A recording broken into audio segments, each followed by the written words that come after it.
Outside liver we are talking, ठीक है ना, यानी कि लिवर के बाहर जो बाइल को पैसेज देगा, that is extra hepatic biliary apparatus. So it comes like a full question, that extra hepatic biliary system and gallbladder, full question comes in your exam. Okay. एक हम इसमें पढ़ेंगे केलॉट्स ट्रायंगल, जिसपे आपका क्वेश्चन बनता है, ठीक है। और एक आपसे एनाटॉमिकल बेसिस पूछा जाता है कॉलीसिस्टाइटिस के पेन का। तो 3 questions which have been asked in your exams, come Calot's triangle, okay, full question on gallbladder and extrahepatic biliary system, and anatomical basis of referred pain in cholecystitis, ठीक है। we'll be discussing all these 3. now biliary tree start होगा liver के अंदर से। Liver के अंदर anybody sales जो होते हैं उनको हम क्या कहते हैं? Yes, hepatocytes. They are arranged in form of anybody? Cords, yes. क्या बोलते हैं उन कॉर्ड्स को? चलो लीव इट अभी। कॉर्ड्स के फॉर्म में अरेंज होते हैं। Do you understand? एक सेंट्रल वेन होती है, ठीक है ना, एक सेंट्रल वेन होती है, और पेरिफेरी पे पोर्टल ट्रायड्स होते हैं, और इन लोगों के बीच में होते हैं हमारे hepatocytes which are arranged in cords. Hepatic triad जो होता है, पोर्टल ट्रायड, उसके अंदर क्या क्या 3 चीजें होती है। ये इंपॉर्टेंट होता है आपको, क्योंकि इन द एंड ना आप लोग 3 हमें बताते हैं, एक आर्टरी है और एक वेन है और एक डक्ट है, पर आर्टरी और वेन में आप लोग गड़बड़ा देते हो। कौन सी वेन होगी इसके अंदर? हिपैटिक वेन और portal vein. Yes, you have to understand this difference, कि वहां पर जो हम पोर्टल ट्रायड में बात कर रहे हैं वहां पर हिपैटिक वेन नहीं है, शायद इसीलिए उसका नाम पोर्टल ट्रायड है, ठीक है। No confusion should be there. Examiner आपसे बहुत क्लियरली ये बात पूछ लेता है, हिपैटिक वेन फिर कहाँ है भाई? यहाँ तो पोर्टल वेन की बात कर रहे हैं, तो हिपैटिक वेन कहाँ गई? हिपैटिक वेन्स देखिए लिवर देखा है ना? लिवर देखा है ग्रॉस एनाटमी में सबने? नहीं देखा। हिपैटिक वेन्स जो होती हैं वो डायरेक्टली आईवीसी के अंदर ड्रेन करती हैं, ठीक है। पोर्टल वेन और हिपैटिक वेन में क्या डिफरेंस होता है? Anybody?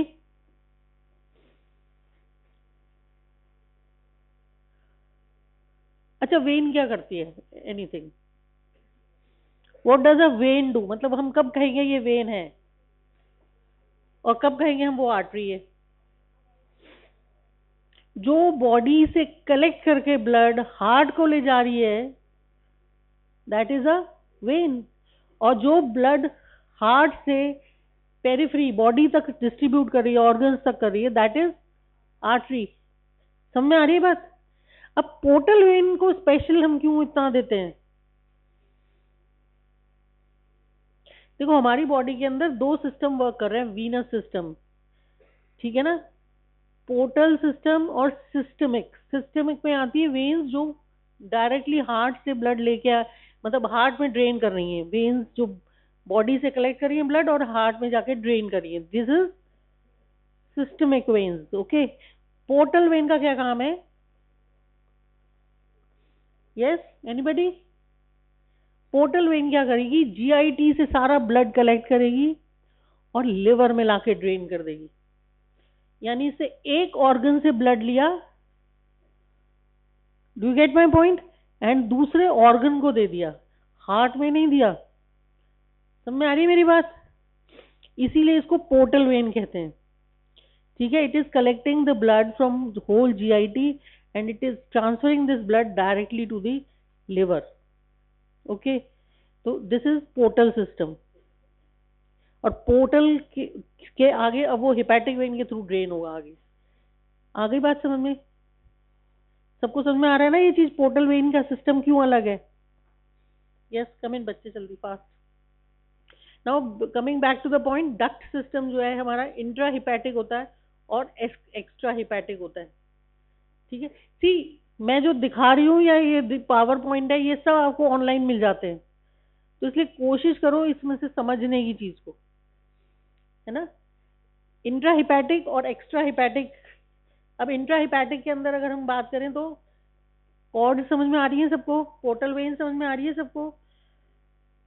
See here, this is central vein and this is portal triad. Portal triad में ये जो ग्रीन कलर से हम दिखाते हैं that is bile duct, yes. This is blue से दिखा रहे हैं that is portal vein and this is hepatic artery. Is it clear?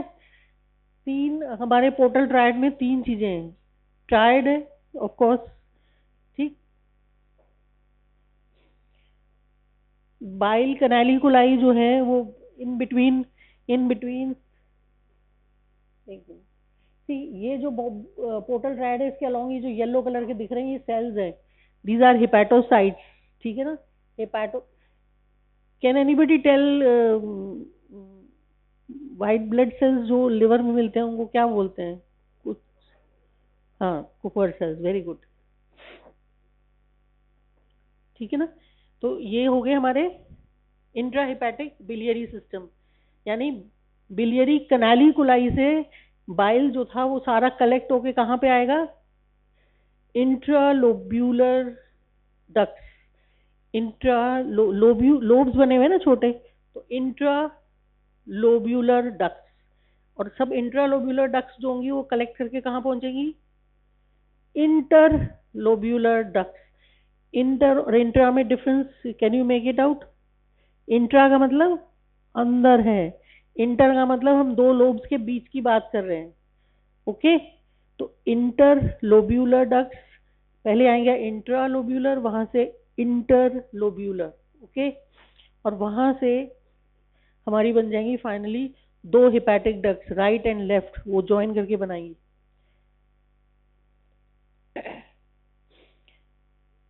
Ducts जैसे जैसे डक्ट बड़ी होती जाती है कम कम, एपिथेलियम जो है वो हमारा क्यूबॉइड होता है शुरुआत टू स्टार्ट विद, ठीक है, और जैसे जैसे हम ऊपर डक्ट में बड़ी होती जाएगी, यानी इंट्रा से इंटर और इंटर से बाइल डक्ट की तरफ जाएंगे, ये क्यूबॉइडल जो होगा ये एपिथेलियम कन्वर्ट हो जाएगा कॉल्यूमनार में, ओके।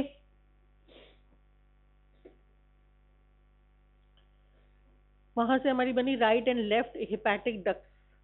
राइट हिपैटिक डक्ट जो है वो राइट लोब को ड्रेन करती है। लिवर के दो लोब्स पढ़ते हैं ना हम लोग, right lobe and left lobe, ठीक है। इसमें कॉर्डेट लोब और क्वाड्रेट लोब भी पढ़ते हैं, एनीबडी? ये लिवर इतना साफ क्यों है तुम लोगों का भाई?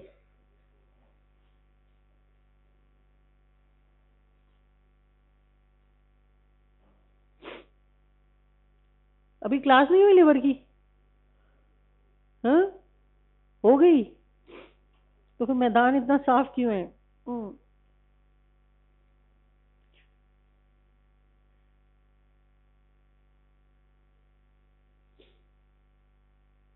राइट एंड लेफ्ट लिवर में हम दो लोब्स, देखो मैं आगे जो बोलने वाली थी फिर आई होल्ड इट, क्योंकि अगर आपको नहीं मालूम तो वो भी चीज आप रिलेट नहीं कर पाओगे, ठीक है।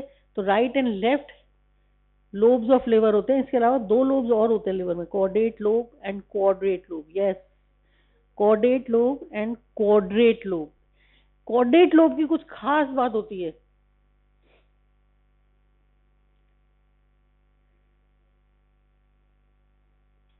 कॉर्डेट लोब की एक खास बात जो आप लोग याद रखो, यस, बोलो बच्चे बोलो, दोनों से ड्रेन होता है वो दोनों वेन से सप्लाई होता है और वो दोनों आर्टरीज से सप्लाइड होता है।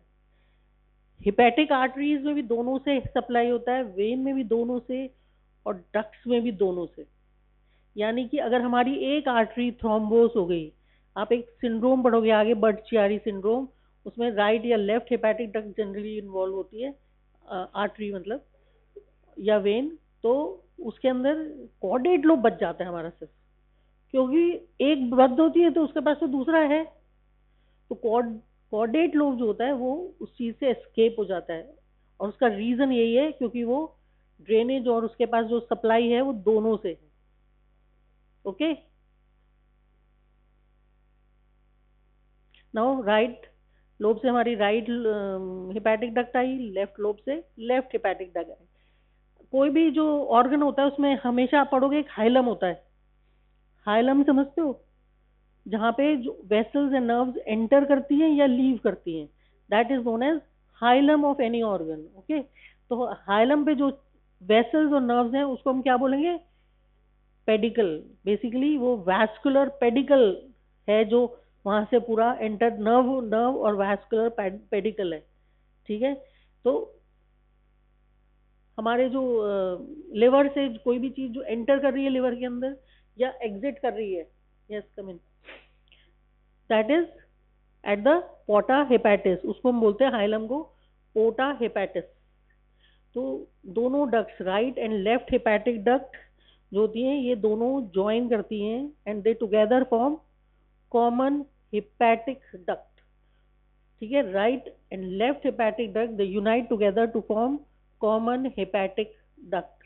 ठीक है, ये ये चीज जो होगी ये सारी, आप एक बहुत अच्छी सी एक कॉन्सेप्ट ये है बॉडी का कि जो भी वीनस सिस्टम है हमारा वो किस साइड है? यस, क्योंकि उसने राइट साइड ऑफ हार्ट में ड्रेन करना है आके। हम राइट एट्रियम पढ़ते हैं ना, राइट वेंट्रिकल पढ़ते हैं, सारा ब्लड का जो वीनस सिस्टम है वो राइट साइड में आके ड्रेन करता है। तो इसलिए जो हमारी आईवीसीबी है वो हमेशा राइट में होती है और एओर्टा हमारा हमेशा लेफ्ट में होता है। ओके, ठीक है। तो अब लिवर में भी, अगर हम लिवर में यहाँ पर बात करेंगे तो हमारी हिपैटिक आर्टरीज वगैरह हम जो पढ़ेंगे वो किस साइड होंगी? लेफ्ट साइड पे होंगी। ठीक है, और जो वेन्स हम पढ़ेंगे वो सब कहाँ होंगी? You get my point? ठीक है, तो हमारे समझ में आ रही है ना, ये कॉन्सेप्ट समझ में आ रहा है सबको? ठीक है, तो यहाँ से हमारी जो डक्ट जो है वो इन दोनों आर्टरी और वेन के आगे बिल्कुल रन करती है साथ में। मतलब आर्टरी का राइट बॉर्डर हो गया और वेन का लेफ्ट बॉर्डर हो गया, इन दोनों के बीच में होगी ना। आप आर्टरी और वेन को अरेंज कर लो यहाँ पे बॉडी में। ठीक है, तो आर्टरी का राइट बॉर्डर और वेन का लेफ्ट बॉर्डर यहाँ पे रन कर रही है हमारी डक्ट। ठीक है,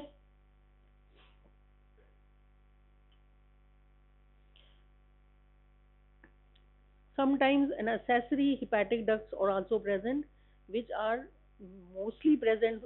mostly draining in saying right lobe of liver, क्योंकि राइट लोब बहुत बड़ा होता है तो राइट लोब से कई बार accessory ducts भी ड्रेन करती हैं जो डायरेक्टली गॉल ब्लैडर में भी आ जाती हैं और कई बार वो हेपेटिक डक्ट्स में भी आ जाती हैं, कई बार वो नीचे तक आ जाती है बाइल डक्ट। इंपॉर्टेंट क्यों है आपको accessory hepatic ducts के बारे में मालूम होना?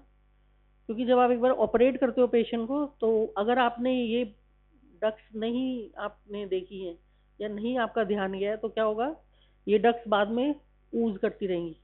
पेशेंट का जो वूंड होगा वो कभी हील ही नहीं होगा क्योंकि वहाँ पे बाइल लूजिंग होती रहेगी लगातार। तो इसलिए ड्रेन डालते हैं पेशेंट के। आप लोग जब सर्जरी में जाओगे तो देखोगे वहाँ पे पेशेंट ऑपरेट होने के बाद एक ड्रेन डाल के घूमता है पेशेंट, एक ट्यूब डली हुई होती है उसके, ठीक है, बाहर बैग से कनेक्टेड होती है। तो वो ड्रेन इसीलिए डाल के रखते हैं कि जो बाद में ऊजिंग होती है वो ऊजिंग ड्रेन होती रहे, ठीक है, ताकि वूंड हील हो जाए। ओके, तो ये असेसरी डक्ट्स अगर प्रेजेंट होती हैं तो बाद में पेशेंट कीप ऑन कंप्लेनिंग कि बाइल लूजिंग हो रही है। ठीक है,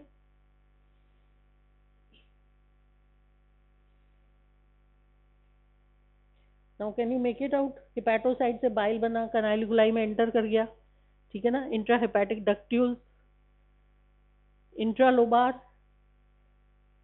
then right and left hepatic ducts, and then common hepatic duct. Okay,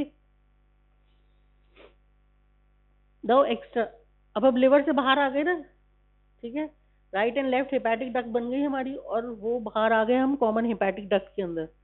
ठीक है, कॉमन हेपेटिक डक्ट जो होगी it joins, yes it joins the cystic duct here. ठीक है, cystic duct common hepatic duct को ज्वाइन करेगी और the moment it joins cystic duct, now it is formed common bile duct. समझ में आ रहा है कॉमन हेपेटिक डक्ट और कॉमन बाइल डक्ट में डिफरेंस? ठीक है, right and left hepatic ducts they join together to form common hepatic duct. In the moment it joins cystic duct, it is now known as common bile duct, CBD. ठीक है ना, common bile duct और common hepatic duct, दोनों में difference समझ में आ रहा है बस? ठीक है। नाउ कॉमन बाइल डक्ट कहाँ ओपन होती है? Very good, second part of duodenum, major duodenal papilla कहाँ होगा? अब ये तो लोकेट कैसे करेंगे? Yes, 8 to 10 centimetre distal to pylorus. Pylorus क्या हुआ? इधर वालों को बोलने दो जरा, ये छोरे बिल्कुल बोलते नहीं है, बोलो बोलो। हम्म। बच्चे देखो, फर्स्ट ईयर पता है क्या होता है, मैं तो, मेरा बेटा भी फर्स्ट ईयर में है यहाँ पीजी में। मैं उसको हमेशा बोलती हूँ एक चीज, फर्स्ट ईयर पता है क्या होता है, बहुत अच्छा होता है। आप कोई गलती करो, सब माफ है, क्योंकि फर्स्ट ईयर हो, अभी आपको कुछ भी नहीं आता, और ये मान के चलते हैं टीचर्स कि आपको कुछ नहीं आता है। तो आप गलती भी करोगे ना तो कोई वो नहीं है उसमें, नॉट अ बिग ब्लंडर। आप आराम से बिंदास होकर गलतियां करो, क्योंकि आप जितनी बार करेक्ट किए जाओगे, ये याद रखो आप, उतनी बार आपको वो चीजें याद रहेंगी लाइफ में। अगर आपने कोई चीज गलत बोली और आपको टीचर ने उसे करेक्ट किया है, तो जीवन में नहीं भूलोगे उस चीज को दोबारा। तो इसलिए आपके पास तो अभी फर्स्ट ईयर हो, गलती करने का अधिकार है, करो, जी भर के करो, and let your teachers correct it. ठीक है ना? प्रॉब्लम पता है क्या है, तुम लोग गलती करने से डरते हो। क्यों डरते हो? ओके, मेरा सजेशन है ये। नाउ सब में आ गया सबको सिस्टिक डक्ट क्या है? ठीक है। अब कॉमन बाइल डक्ट जो है वो मेजर ड्यूodenal पैपिला पे खुलेगी, medial border, second part of duodenum में मीडियल बॉर्डर पे मेजर ड्यूodenal पैपिला है। इसको लोकेट करते हैं। इसको लोकेट करना क्यों जरूरी है ये भी मैं अभी आपको बताऊंगी। पाइलोरिक एंड ऑफ स्टमक मालूम है ना सबको? ठीक है, पाइलोरस जहाँ फर्स्ट पार्ट ऑफ ड्यूodenum को ज्वाइन करता है, स्टमक का जो एंड ड्यूodenum को ज्वाइन करता है, that is known as pyloric end. ठीक है, तो पाइलोरस से फर्स्ट पार्ट ऑफ ड्यूodenum और फिर सेकेंड पार्ट ऑफ ड्यूodenum, तो सेकेंड पार्ट ऑफ ड्यूodenum में वहां से हम डिस्टेंस मेजर करते हैं, that is approximately 8 to 10 centimetre away from the pyloric and. क्योंकि अभी हम एक प्रोसीजर की बात करेंगे जिसमें हम स्कोप लेके आते हैं ऊपर से, और वो हमें लोकेट हम ऐसे ही करते हैं ना। आपको तो वो स्कोप ब्लाइंड डाल रहे हो, आपको पता ही नहीं लगेगा गया कहाँ वो। तो आपके स्कोप पे मार्कर्स होते हैं, आपको पता होता है ये स्कोप इतना गया है, इसका मतलब ये यहाँ है, ये स्कोप इतना अंदर गया है, इसका मतलब यहाँ है। ये समझ में आ रही है? बाहर जो हमारे पास वायर होता है ना उसका, उस पर मार्कर्स लगे हुए होते हैं। तो आपको पता होता है कि अगर हमारा 25 चला गया नीचे, इसका मतलब हम ईसोफेगस क्रॉस कर चुके हैं। ठीक है, वो इतना क्रॉस कर गया, इसका मतलब हम स्टमक क्रॉस कर चुके हैं। Do you get it? तो आप बाहर से कैसे पता लगोगे? आप तो डालते जा रहे हो उसको सीधे। तो अभी ये ब्लाइंड प्रोसीजर होता है, यू नेवर नो कहाँ पहुंच गए हम लोग। ठीक है, आपका जो समझ में आ रहा है, आपका स्कोप है वो कहाँ जा रहा है? समझ में आ रही है मेरी बात सबको?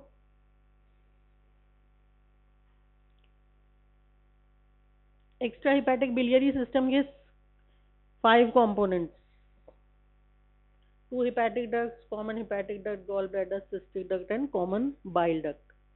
ठीक है, कॉमन बाइल डक्ट को कई बार हम सिर्फ बाइल डक्ट भी कहते हैं। नाउ राइट हिपैटिक डक्ट और राइट हिपैटिक डक्ट जो है वो सिर्फ 1 सेंटीमीटर की है, और लेफ्ट हिपैटिक डक्ट जो है वो 2.5 सेंटीमीटर, राइट में आना पड़ेगा ना उसको। ठीक है, 2.5 सेंटीमीटर की है। पोर्टा हिपैटिस को दोनों ने ज्वाइन किया और बन गई हमारी कॉमन हिपैटिक डक्ट। ओके, अब ये कॉमन हिपैटिक डक्ट कैसे ट्रैवल करेगी?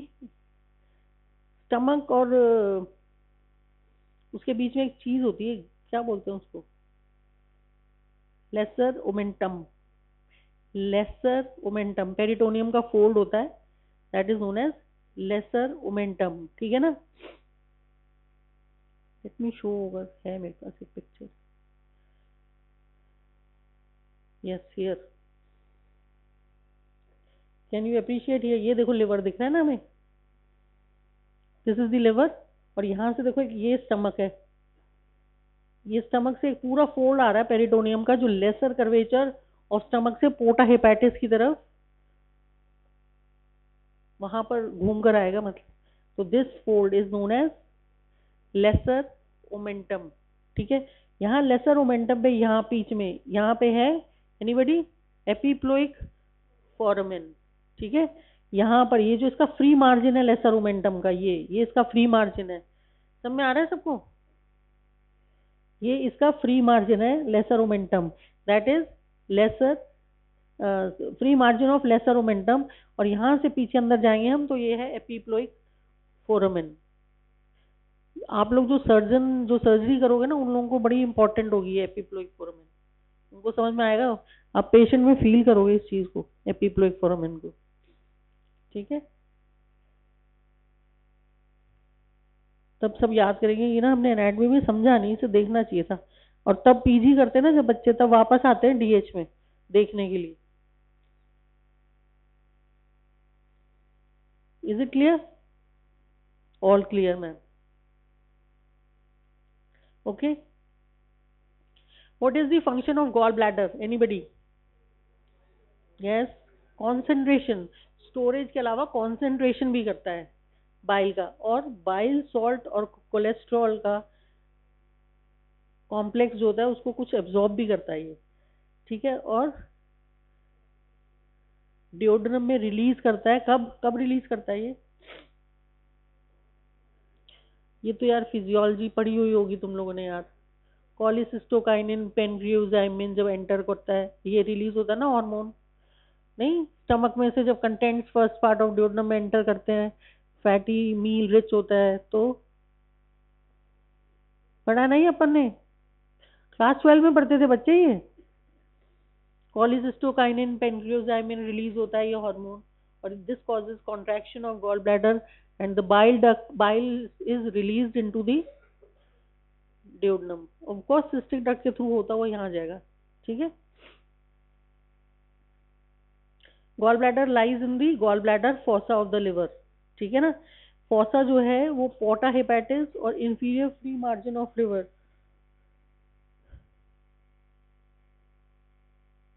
Yes, inferior free margin of the liver यहाँ पर होता है, that is gall bladder fossa.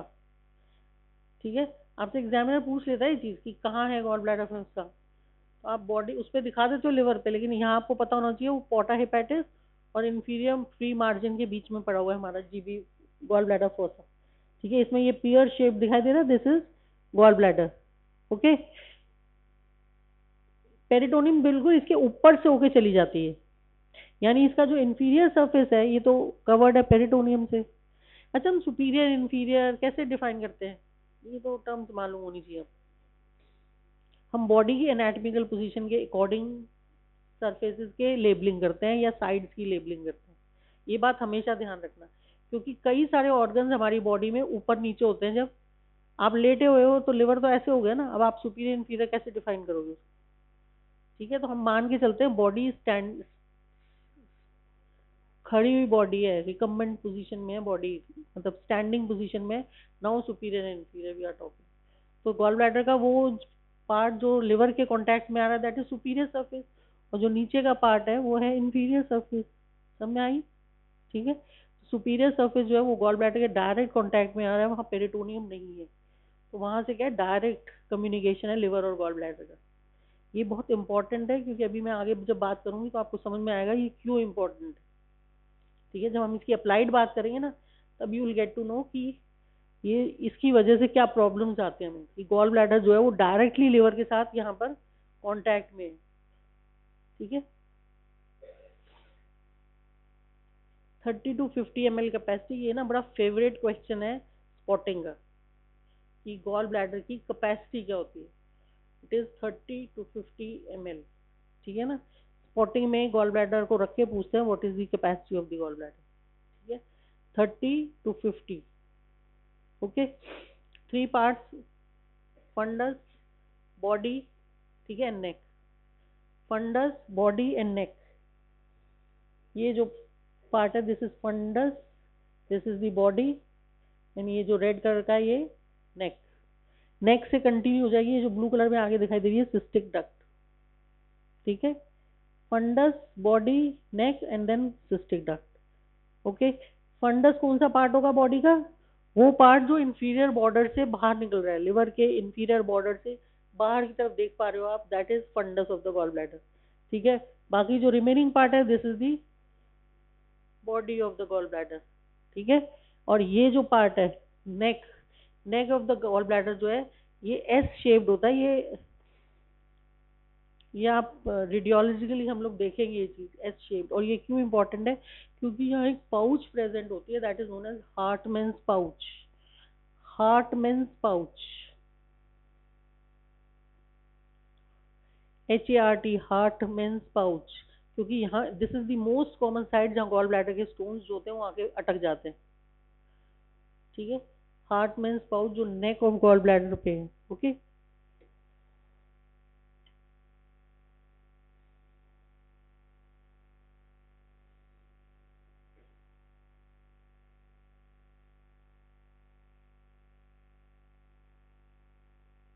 Gall bladder का जो फंडस है वो एंटीरियर एब्डोमिनल वॉल को टच कर रहा है, वो at the level of anybody lateral border of rectus abdominis, right, right rectus, rectus abdominis पता है कहाँ है? वर्टिकल, यस, सेंटर में जो वर्टिकल मसल है बिल्कुल दैट इज रेक्टस एब्डोमिनस। ठीक है ना, तो सेंटर में रेक्टस एब्डोमिनस है, इसका जो राइट बॉर्डर है, और ninth costal cartilage, ninth costal cartilage, इसका जो जंक्शन है, एंगल है, इस पे हम लोग बोलते हैं fundus of gall bladder touch कर रहा है, वो इंपॉर्टेंट है। अभी ये मैं स्पेशली ये बात बोल रही हूँ, इसका मतलब इसकी कहीं क्लिनिकल सिग्निफिकेंस है।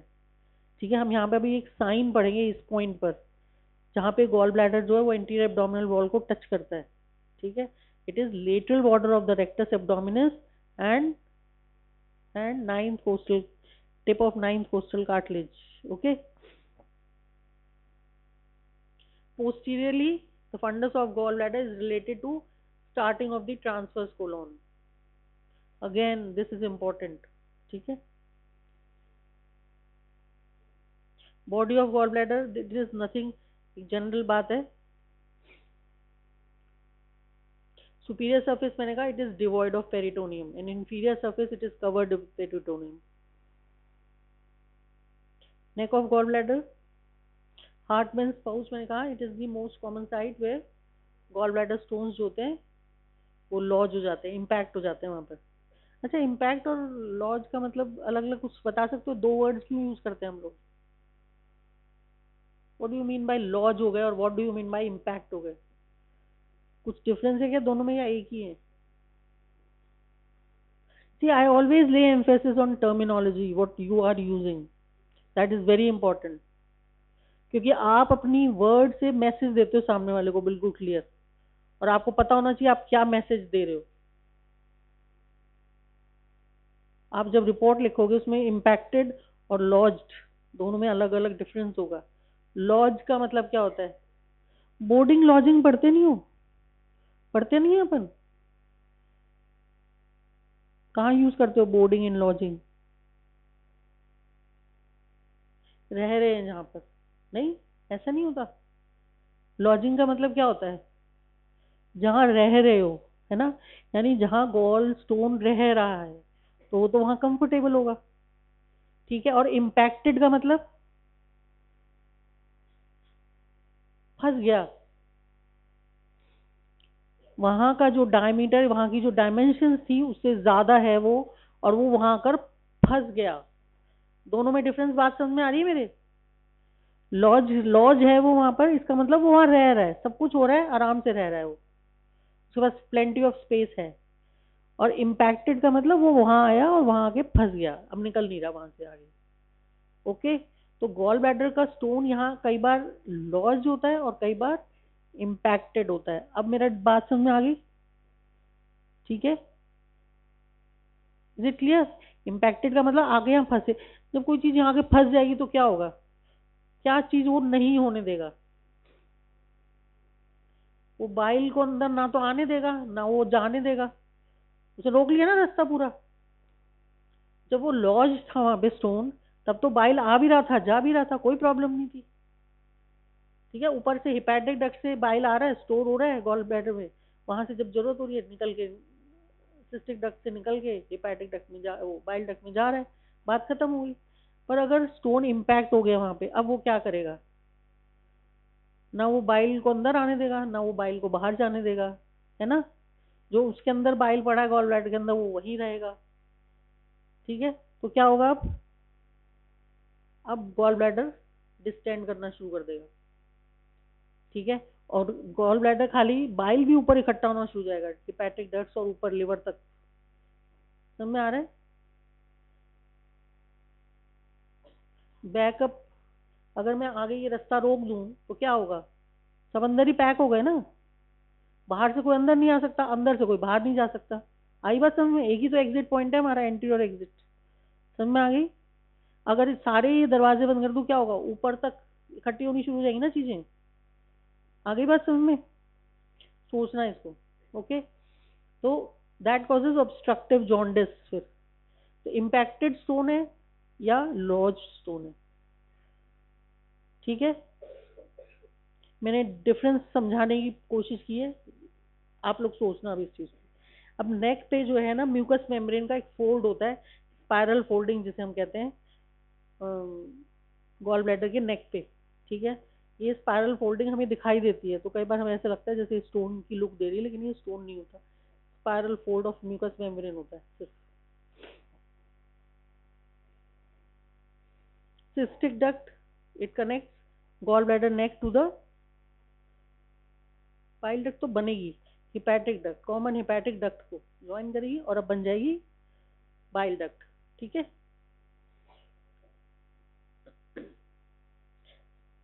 मैंने कहा ना नेक पे एक वेल्स होते हैं हमारे, जिनको हम क्या कहते हैं, spiral valves of Heister. Fancy name है, ये सिर्फ प्री पीजी क्वेश्चन में आता है, आपसे ना ये नाम डाल देते हैं, spiral valves of Heister present at. ठीक है, सिर्फ फैंसी नेम है और कुछ भी नहीं। तो ये जो है ये सिस्टिक डक्ट पे होते हैं। ओके, क्या करेंगे म्यूकस फोल्ड के वेल्स वैसे, स्मूथ करेंगे। देखो वेल्स हम जनरली क्यों पढ़ते हैं, वेन्स में भी वेल्स होते हैं, आर्टरी में तो होते नहीं है, वेन्स में वेल्स होते हैं। क्यों होते हैं वेन्स में वेल्स, जैसे पेटेंट रखते हैं ना वो, तो यहाँ पे भी वो यही काम करते हैं, पेटेंट रखते हैं वो उसको। ठीक है, now CBD, common bile duct. Common bile duct को हम 4 पार्ट्स में पढ़ेंगे। इसकी लेंथ इंपॉर्टेंट है क्योंकि आपसे क्वेश्चन में पूछी जाती है, स्पॉटिंग का क्वेश्चन भी है ये और वाइवा क्वेश्चन भी है ये। लेंथ, इसका सबसे इजी तरीका बताऊं, 2.5 सेंटीमीटर, 2.5 सेंटीमीटर और 2.5 सेंटीमीटर और नीचे 2.5 mm। अब याद रहेगा। सुप्राड्योडनल पार्ट, ये हो गया ड्योडनम से ऊपर ऊपर जो पार्ट है, सुप्राड्योडनल पार्ट। जो part first part of duodenum के पीछे चला गया, क्या बोलेंगे उसको, सोच के देखो, रेट्रो ड्योडनल पार्ट। समझ में आ गया। अब जो पार्ट ड्योडनम के नीचे आ गया वो, यस, इंफ्रा ड्योडनल पार्ट। समझ में आ गया। और जो पार्ट ड्योडनम की वॉल में एंटर करता है that is intra duodenal part. I don't think इसमें याद भी करना पड़ेगा, आपको बहुत इजीली याद रहेगा। ऊपर 2.5 सेंटीमीटर, रेट्रो में 2.5 सेंटीमीटर, इंफ्रा में 2.5 सेंटीमीटर और इंट्रा में 2.5 mm। वॉल को पियर्स कर रहे हैं ना, तो 2.5 सेंटीमीटर तो हो नहीं सकती वॉल। ठीक है, ये कॉमन सेंस लगाओगे तो ये चीज फिट हो जाएगी दिमाग में। ठीक है,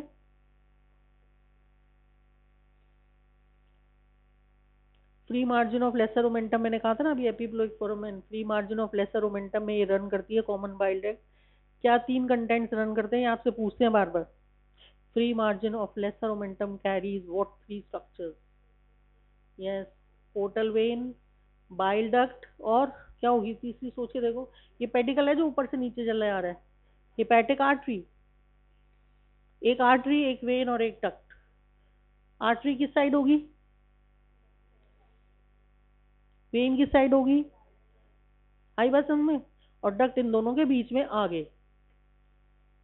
समझ में आ रही है ये चीज, याद रहेगी ना सबको। ये कुछ ही लोगों की मुंडी हिल रही है, बाकी सबकी तो स्टेबल है बिल्कुल। सब में आया ना? राइट साइड पे हमेशा हमारी वेन होगी, लेफ्ट साइड पे हमेशा आर्टरी होगी, बीच में हमारी डक्ट पड़ी हुई है। Okay, hepatic artery, portal vein. यहाँ पे ध्यान रखना वेन जो कौन सी ट्रैवल कर रही है, ये बहुत इंपॉर्टेंट है ये चीज। ठीक, ये ना, ये गलती बहुत कॉमनली आप लोग करते हो कि हिपैटिक वेन बोल देते हो वहां पर। बहुत कॉमन मिस्टेक है जो बच्चे बोलते हैं। डिट्रोड्यूरनल पार्ट मतलब ड्योडनम के पीछे, समझ में आ रहा है? फर्स्ट पार्ट ऑफ ड्योडनम के जो पीछे है। अब यहाँ भी आर्टरी और वेन जो होगी, कौन सी आर्टरी होगी यहाँ पर? अब यहाँ पे हिपैटिक तो हो नहीं सकती, हिपैटिक तो गई ऊपर, यहाँ पे होगी गैस्ट्रोड्योडेनल आर्टरी। एओर्टा की 3 ब्रांचेस हम पढ़ते हैं एंटीरियरली जो निकलती हैं। एनीबडी? तू रुक जा, इधर से आने दे आंसर, इधर से भी आए, पीछे लड़कियां बोलो। एंटीरियरली बस 3 ब्रांचेस देती है वो। तुमने ना एम्ब्रियोलॉजी में पढ़ी है, फोर गट, मिड गट और हाइंड गट, तो तीनों के लिए एक एक देती है वो। सीलियक ट्रंक, बाकी क्लास को समझ में आया? Coeliac trunk, superior mesenteric artery and inferior mesenteric artery, 3 vessels जो एंटीरियरली दे रही है वो, और वो तीनों फोरगट, मिडगट और हाइंड गट के लिए जा रही है। तो सीलियक ट्रंक जो होगी वो कहाँ तक सप्लाई करेगी वैसे ही बताओ? फोरगट तक। तो फोरगट कहाँ तक है हमारी? हाँ, मेजर ड्यूडनल पैपिला यहाँ तक, सेकेंड पार्ट ऑफ ड्यूडनम में, यहाँ तक हमारी फोरगट खत्म है। इसके बाद हमारी शुरू हो गई मिडगट। समझ में आ रही है बात? तो सीलियक ट्रंक की सप्लाई वहीं तक रहेगी। ओके, तो सीलियक ट्रंक से हम इमीडिएटली पढ़ते हैं ना common hepatic artery, gastric artery. Yes, तुम लोग जो रेडियोलॉजी में पीजी करोगे ना, वो सबको जरूरत पड़ेगी इस आर्टरीज की। ट्रेस करते हैं एक एक आर्टरी, प्रोसीजर्स करते हैं उनके ऊपर। ठीक, इंट्राड्योडनल पार्ट कौन सा होगा? जो वॉल, ड्योडनम की जो वॉल में एंटर कर रहा है। जनरली कोई भी जो डक्ट ओपन होती है अंदर, वो उसका हमेशा ओब्लीक रूट होता है, ओब्लीक। इसका भी ओब्लीक ही रूट है। ठीक है, ऐसा नहीं होता स्ट्रेट एंटर कर जाती है, स्ट्रेट नहीं होता। सब में आ रहा है? हमेशा थोड़ा सा ओब्लीक होता है ये। यूरेटर की भी तुम ओपनिंग पढ़ोगे, ये भी पढ़ोगे, सब ओब्लीक होती है। Okay, before opening into the duodenum, second part of duodenum, it joins the pancreatic duct. Pancreas से duct आ रही है, pancreatic duct to form hepatopancreatic duct, hepatopancreatic duct। और ये before opening इसमें एक ampulla बन जाता है, that is known as ampulla of Vater, ampulla of Vater।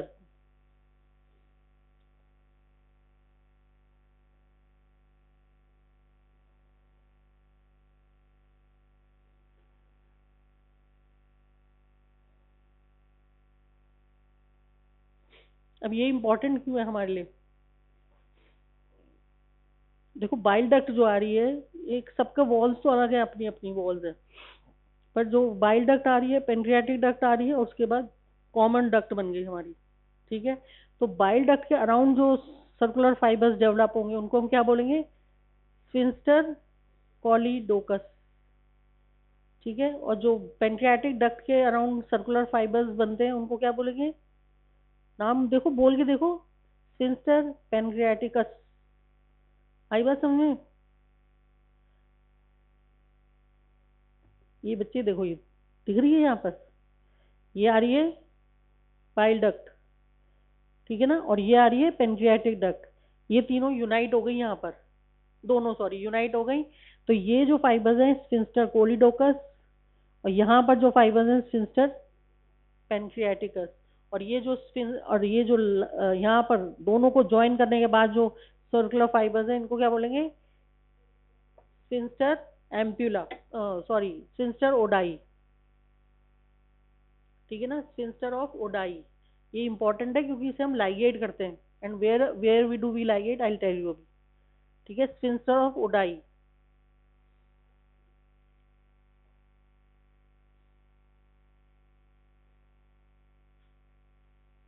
Sphincter choledochus को ना एक फैंसी सा नेम दे रखा है बॉयडन, और एम्पुला वाले को sphincter of Oddi. Sphincter of ODI बहुत कॉमनली यूज होता है, इसलिए आपको पता होना चाहिए। स्फिंक्टर्स की वैसे वैस्कुलर सब वो नर्व सप्लाई क्या रहती है, कोई बता सकते हो? सिंपैथेटिक और पैरासिम्पैथेटिक, एक जनरलाइज्ड होता है ये। नहीं, वो तो जीआईटी के लिए पूरी वेगस पैरासिम्पैथेटिक है ही, पर पैरासिम्पैथेटिक का क्या काम होता है, मतलब वो फैसिलिटेट करती है, इनहिबिट करती है? रिलैक्सेशन और स्फिंक्टर्स करती है, यानी जो सिक्रीशंस हैं वो ड्रेन होंगी, ठीक है ना, यानी वो मोटर टू मसल्स होगी,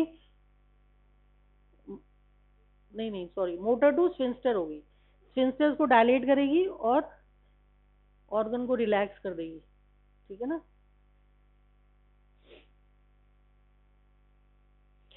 स्फिंक्टर ऑफ ओडाई को मैंने कहा ना भी, हम लाइगेट करते हैं, एक प्रोसीजर करते हैं जिसे हम बोलते हैं ERCP, एंडोस्कोपिक रेट्रोग्रेड कोलैंजियो पेंक्रियाटिकोग्राफी। समझ में आ रहा है? ERCP, वर्ड्स को तोड़ोगे तो सारा मीनिंग समझ में आ जाएगा। एंडोस्कोपिक है मतलब हम लोग स्कोप लेके जा रहे हैं। आजकल तुम लोग जब लैंड करोगे ना मेडिकल वर्ल्ड में, तो अब क्या है, ओपन सर्जरीज नहीं होती, सब स्कोप के थ्रू, टेलीस्कोप देखते हो ना, ऐसे स्कोप के थ्रू होती। तो एंडोस्कोप हम लोग पेशेंट को खिला देते हैं तो अंदर ऐसे चले जाता है माउथ, ठीक है। रिट्रोग्रेड का मतलब समझ रहे हो? एंटीग्रेड रिट्रोग्रेड कब यूज करते हैं वर्ड? अरे यार इतना तो बताओ, रेट्रोग्रेड कब यूज करते हैं हम लोग? रेट्रो का मतलब, तुम पुराने गाने सुनते हो तो क्या बोलते हो उसको? अभी वो तो देखो कितनी फटाफट याद आ गई, रेट्रो सॉन्ग है ना। अभी मैं बोल रही हूँ रेट्रो, तो नहीं किसी को याद आया?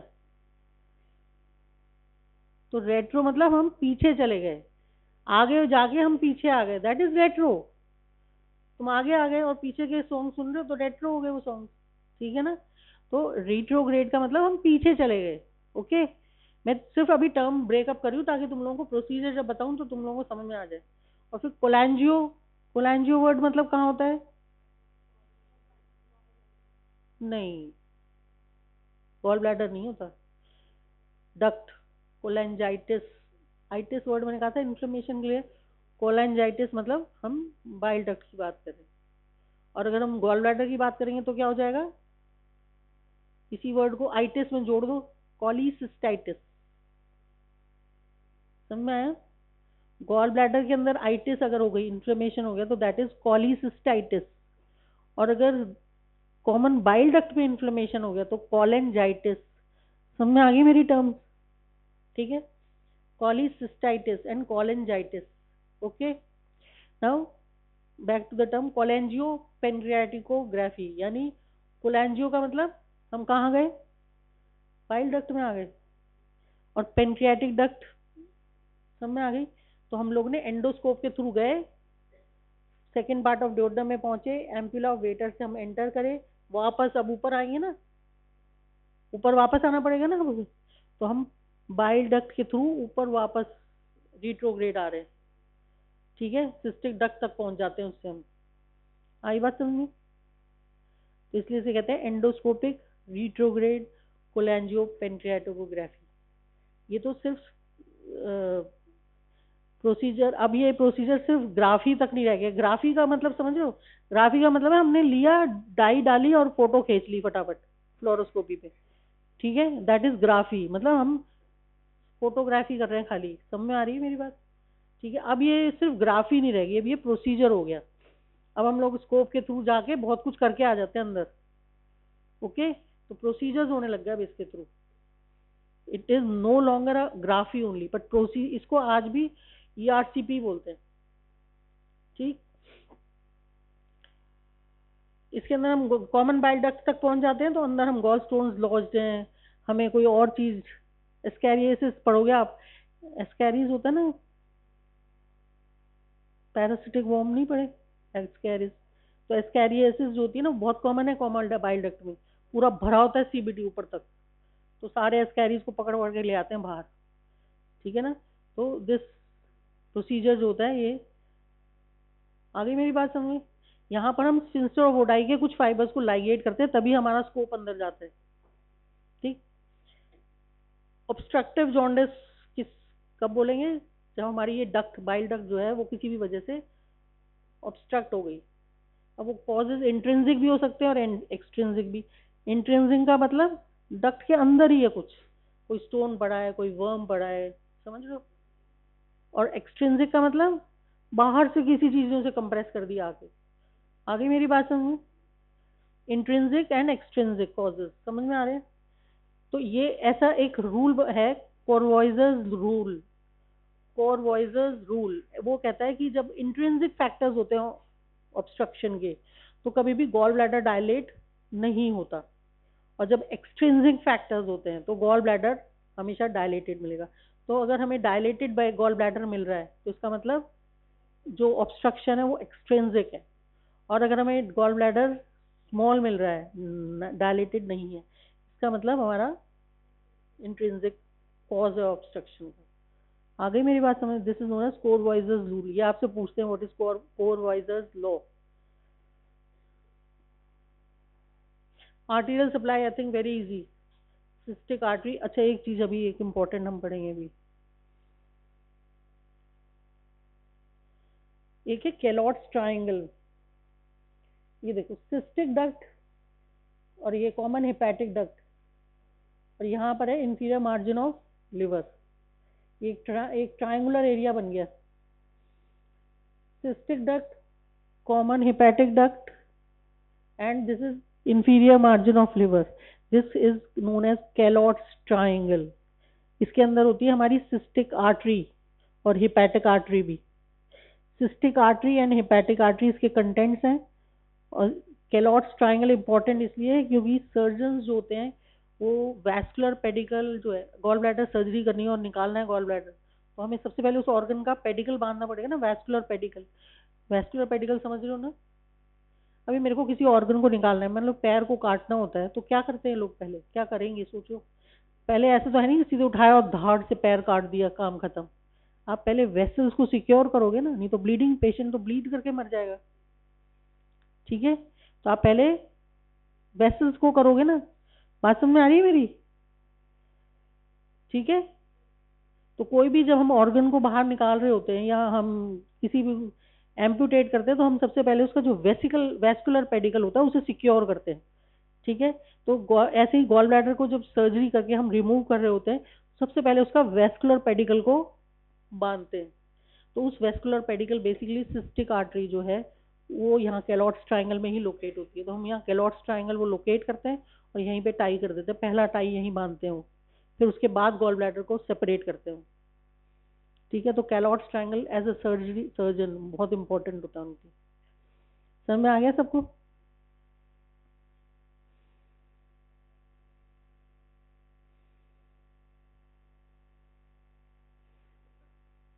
लिम्फेटिक ड्रेनेज में दो इंपॉर्टेंट लिम्फ नोड्स जो आपको याद रखने हैं। देखो ये सब फोरगट का पार्ट है, तो फोरगट के लिम्फ नोड्स कौन से होंगे, सीलियक नोड्स। सिंपल, याद रहेगी ना ये चीज।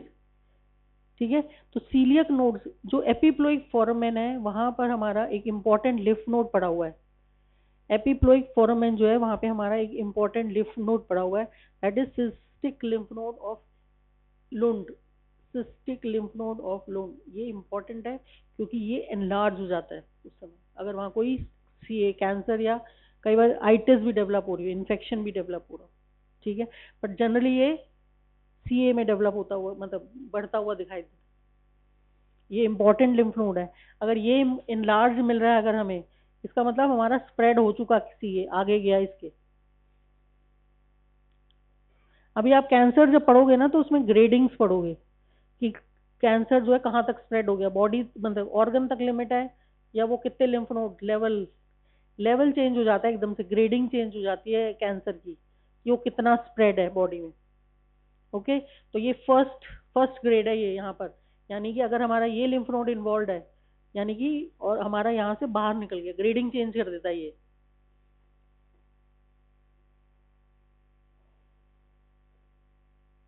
अब इसकी ब्लड सप्लाई इंपॉर्टेंट है, क्यों, इसके तीन चीजें याद रखो हमारी, एक तो फ्रेनिक नर्व सप्लाई करेगी यहाँ पर, एक सिंपैथेटिक करेगी और एक पैरासिम्पैथेटिक करेगी। कौन कौन करेगी? फ्रेनिक नर्व करेगी, सिंपैथेटिक अभी मैं बात कर रही हूँ, पैरासिम्पैथेटिक तो वेगस है ही, सिंपल। सिंपैथेटिक जो है वो T7 से T9, T7 से T9 का जो पेन फाइबर्स है वो कहाँ जाते हैं? T7 से T9, एपिगैस्ट्रियम, ठीक, एपिगैस्ट्रियम में, ठीक है। तो पॉलीसिस्टाइटिस का पेन जो होगा पेशेंट का एपिगैस्ट्रियम में रिले होता है, इसलिए, ठीक है। पैरासिम्पैथेटिक और ये गॉल ब्लैडर, ये इसके जो पेन है वो आएगा इंफीरियर एंगल ऑफ स्कैपुला पे, और फ्रेनिक नर्व से कहाँ आएगा? शोल्डर पर। फ्रेनिक नर्व जब भी रेफर होगी वो शोल्डर पे आएगी। कौन सा शोल्डर? हाँ, ये ध्यान रखने वाली चीज है। आप बहुत बच्चे ऐसे बोल देते हैं शोल्डर मतलब लेफ्ट शोल्डर भी हो सकता है, ऐसा नहीं होता। अगर हमारा ऑर्गन राइट में है तो राइट शोल्डर को ही इरिटेट करेगी वो, ठीक है। तो राइट शोल्डर पे पेन आ रहा है, या फिर एपिगैस्ट्रियम में पेन आ रहा है, या इंफीरियर एंगल ऑफ स्कैपुला, तीन जगह रेफर होता है इसका पेन, ठीक है। ये तीनों साइड्स आपसे ना बड़े कॉमन ऑस्पी के क्वेश्चंस हैं आपके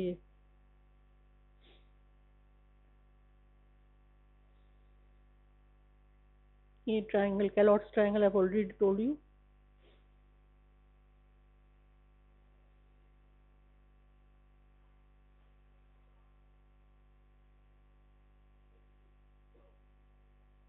अच्छा, एक चीज, कैलॉट्स ट्राइंगल के अंदर यहाँ पर देखो, अगर आप ध्यान से देखोगे ना, तो यहाँ हिपैटिक आर्टरी जब ऊपर जा रही है लेवर की तरफ, तो यहाँ पे कैटरपिलर लाइक हम्प बन गया, कैटरपिलर लाइक हम्प बन गया यहाँ पर, और ये हमें दिखने में आता है। जब अल्ट्रासाउंड देखोगे ना, उसमें ये कैटरपिलर लाइक हम्प दिखाई देता है। अब क्या होता है, ये कैलॉट्स ट्राइंगल के ऊपर ही पड़ा होता है ये, तो जब हम वेस्कुलर पेडिकल बांधते हैं तो कई बार ये आर्टरी भी, ये हम्प बन जाता है, और ये हम जैसे इन्वॉल्व होता है प्रोफ्यूज ब्लीडिंग, मतलब पेशेंट भयंकर ब्लीड करता है उसी समय, ठीक है। तो we have to be careful, कि देख लेना चाहिए हमेशा कि ये हम तो नहीं पड़ा वहां पर बांधने से पहले। ऐसे थोड़ा ट्रायंगल देखा, कैलॉट्स ट्रायंगल ली और बांध दिया उठा के, आपको पहले उसे बांधने से पहले देखना होता है, ठीक है। क्या बोलेंगे सर्जरी को गॉल ब्लैडर की रिमूव कर दिया तो? कॉलीसिस्टेक्टमी, कॉलीसिस्टेक्टमी, ठीक है। स्टोन्स है अगर गॉल ब्लैडर में तो कॉलीलिथियासिस, लिथियासिस वर्ड मीन स्टोन, वो कहाँ? यूरोलिथियासिस यानी, ठीक है। तो कॉलीलिथियासिस, कॉलीसिस्टाइटिस, आई एम गेटिंग इट। अब कॉलीडोकोलिथियासिस, थोड़ी सी टर्म बदल गई मेरी, यानी हमारी सीबीडी में स्टोन पड़ा है, choledocholithiasis. Cholangitis, inflammation of CBD. Am I clear? बात समझ में आ रही है? कॉलीसिस्टाइटिस समझ में आ रहा है ना, कॉलीलिथियासिस, कोलेंजाइटिस, कॉलीडोकोलिथियासिस, आ रही है ये सारी टर्म समझ में? अब तुम लोगों के पास बच्चे आसपास के लोग नहीं आते पूछने के लिए रिपोर्टें ले लेके अपनी? फर्स्ट ईयर में लोग तो समझते हैं डॉक्टर बन गए बच्चा, नहीं आता तुम लोगों के पास? हमारे टाइम में तो बहुत होता था ऐसे, पूरी कॉलोनी अपनी रिपोर्ट लेके आ जाती थी।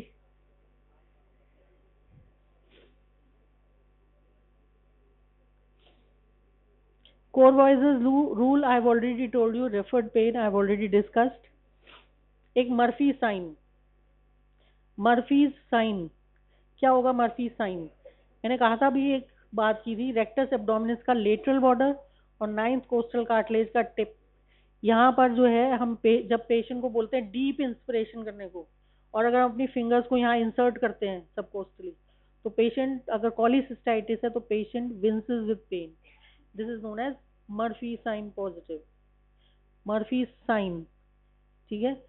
Murphy's sign, this is lateral border of rectus abdominis, और मैंने कहा था अभी नाइन्थ कोस्टल कार्टिलेज का टिप, यहाँ पर जब हम अपनी फिंगर्स को प्रेस करेंगे, इंसर्ट करेंगे subcostally, and ask the patient to inspire, जैसे पेशेंट इंस्पायर करेगा पेशेंट विंसेस विद पेन, क्योंकि गॉल ब्लैडर यहाँ टच करता है और इन्फ्लेमेशन होती है तो पेशेंट को पेन होता है सीवियर। ठीक है, that completes your class. Any questions you can ask. Biliary colic, बोलो, समझाओ, ऐसे ही समझाना चाहिए बात। बिलियरी कोलिक, कोलिक वर्ड हम कहाँ यूज करते हैं? हाँ, कॉलिक वर्ड का मतलब क्या होता है? Pain, spasmodic pain. अगर कहीं ट्यूब में पेन हो रहा है, यूरेट्रिक कॉलिक, यानी यूरेटर में पेन हो रहा है। ठीक है ना? बिलियरी कॉलिक यानी कि सीबीडी में। ठीक है, that's it. Gall bladder is the most common carrier of typhoid also. Typhoid जो है उसके कैरियर्स होते हैं ना, जो कैरियर समझते हो, कैरियर स्टेट। एक तो होता है आपको इन्फेक्शन हो रहा है, टाइफॉइड हो रहा है, दैट्स इट। अब उसके बाद आप कैरियर बन गए उसके। ये अपन पैरासाइट में पढ़ते हैं ना, पैरासाइटोलॉजी में। ठीक है, तो कैरियर मतलब आप कैरी कर रहे हो, आपके अंदर बॉडी में पड़ा है टाइफॉइड का बैसिलाई, और आपकी बॉडी उससे बिल्कुल फाइट नहीं करी, मतलब वो वहाँ बिल्कुल सेफ बैठा है आराम से। तो वो कौन सी जगह है? Gall bladder. ठीक है, गॉल ब्लैडर। गॉल ब्लैडर की कुछ खास बात बता सकते हो? गॉल ब्लैडर स्टोन्स किस में होंगे? Fat fertile female of 50, 5F। Fair fat fertile female of 50। ठीक है, 5F। This is the most common patient of gall bladder. ठीक, हिस्टोलॉजी गॉल ब्लैडर की बहुत एक अच्छी चीज पता है, जीआईटी के जितने भी वो लेयर्स पढ़ते हो, कुछ भी नहीं है इसमें। यही सबसे इसकी खास बात है बस। यहाँ कॉल्यूमनर सेल्स मिल रहे हैं लेकिन जीआईटी के लेयर्स नहीं मिल रहे हमें। एपिथेलियम पड़ा हुआ है, उसके नीचे लेमाइना प्रोप्रिया पड़ा हुआ है, और उसके नीचे बाहर फाइब्रोमस्कुलर कोट, बस। मसल लेयर है ही नहीं डिफाइंड। जीआईटी में तो सब में आप पढ़ोगे ना, 3 लेयर्स होते हैं, सर्कुलर, लॉन्गिट्यूडनल, आउटर सर्कुलर। यहाँ कुछ नहीं है, यही इसकी खासियत है। जीआईटी में और क्या क्या मिलता है? गॉबलेट सेल्स, है ना, विलाए, ये सब मिलते हैं ना, ये सब कुछ नहीं है यहाँ। That completes your class. Anybody? Nidhi, अच्छा बेटा।